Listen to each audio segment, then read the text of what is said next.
तुष्टीकरण की राजनीति के चक्कर में कांग्रेस ने वक्फ नाम का ऐसा भस्मासुर खड़ा कर दिया था जिसने एक दिन इस देश की आत्मा को ही भस्म करने की कोशिश की थी। यानी इस देश की संसद पर कब्जा करने तक की कोशिश की गई थी। उसी वक्फ नाम के भस्मासुर के अंत के लिए है वक्फ संशोधन विधेयक 2025। इस देश में वक्फ जैसी संस्था को इतना ताकतवर बना दिया था कि कानून उसके थे और फैसले भी उसके। जिस पर हाथ रख दिया वो जमीन, वो मकान, वो दुकान, वो पूरे का पूरा गांव सब उसका। वो इतनी ताकतवर हो गई थी कि उसके गलत फैसलों को भी भारतीय अदालतों में चुनौतियां नहीं दी जा सकती थी। वक्फ बोर्ड की मनमानियों का आलम यह था कि संसद भवन जैसी राष्ट्रीय धरोहर तक पर उसने कब्जा करने की कोशिश की। वक्फ बोर्ड की ताकत का अंदाजा इसी बात से लगाया जा सकता है कि उसके पास रेलवे और रक्षा मंत्रालय के बाद सबसे ज्यादा जमीन है, करीब 9.4 लाख एकड़ जमीन। लेकिन सवाल ये है कि इतनी जमीन इसके पास आई कैसे?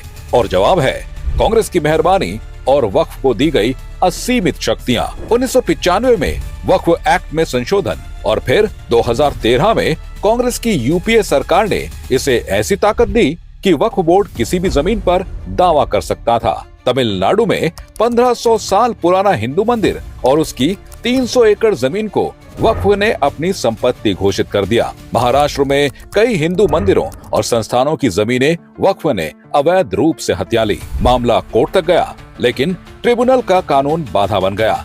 इसके अलावा लखनऊ का राजभवन, प्रयागराज में महाकुंभ आयोजन स्थल, उत्तर रेलवे की जमीन, कोलकाता का सेना मुख्यालय, अहमदाबाद एयरपोर्ट, 120 ऐतिहासिक स्मारक समेत कई महत्वपूर्ण जमीनों पर वक्फ ने अपना दावा किया हुआ है। दिल्ली में 123 प्राइम लोकेशन की संपत्तियां जिनकी कीमत अरबों में थी, उन्हें 2013 में लोकसभा चुनाव से ठीक पहले कांग्रेस ने वक्फ को गिफ्ट कर दी। ये संपत्तियां सरकारी थीं, जनता की थीं, लेकिन कांग्रेस ने वोट बैंक को खुश करने के लिए इन्हें वक्फ के हवाले कर दिया। वक्फ की मनमानी का यह खेल सिर्फ भारत में ही संभव था, क्योंकि इस्लामिक देशों में भी ऐसा नहीं होता।